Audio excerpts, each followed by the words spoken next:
Well, welcome back to marker 2 in this Fresh Start experience. Marker number 2 is this: the dying experience expected and a new dream anticipated. Let's talk about the dying experience. Early on in your Fresh Start experience, we have to be concerned about the group that's called the remnant. I wish there was a better name for that, but you get the gist of it. The remnant consists of the people that remain from the dying church. And it's vitally important as they replant pastor or the leadership team to come alongside of them and to properly pastor them through this difficult process. So the role, and I don't want this to get missed in this, the role of the replant pastor is to listen, it's to grieve, is to put an arm around their shoulder, to care for them, to listen to them, to pray with them, as well as cast vision for where the church is going. This is a very difficult time for these people. It's an experience where they're literally dying. In fact, if I could put it like this, the dying begins when they recognize that the church they knew is failing, and it's time for a fresh start. Jesus said this in John chapter 12, verse 24, "Truly, truly, I say to you, unless a grain of wheat falls into the earth and dies, it remains alone. But if it dies, look what the result is. It bears much fruit." So what we want to do is walk this dying congregation, this remnant congregation, through this process where they grieve the losses of the past while also looking forward to a brighter future.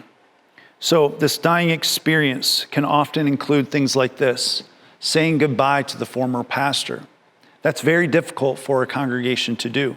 Or realizing that they no longer have decision-making power. They no longer get to control their own destiny. They have to have other people come alongside of them. That can be difficult. Another one is giving up their favorite ministry activity because of a change of vision or ministry philosophy. They might not be able to do what they used to do in their previous church, or changing or renovating facilities.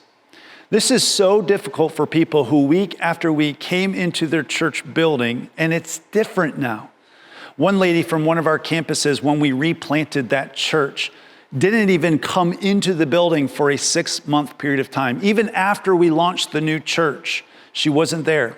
So one day she stepped in and she realized all the new life that was happening in this existing church. She told me one day the reason why she couldn't step into that church is because her heart was broken over the past. She was grieving the loss of something. And it wasn't until something replaced that, a new dream, that we could move forward.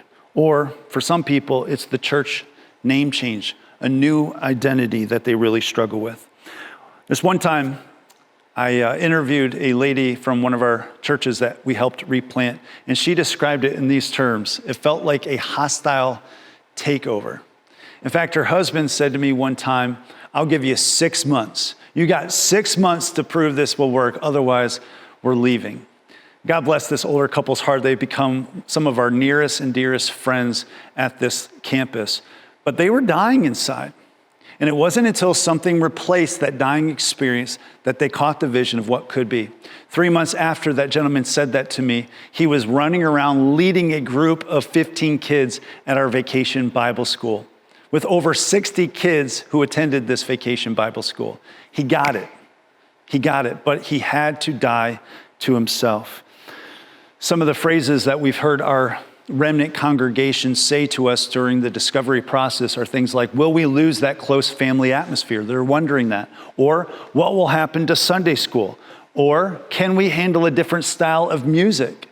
Or do we really need to change out the pews?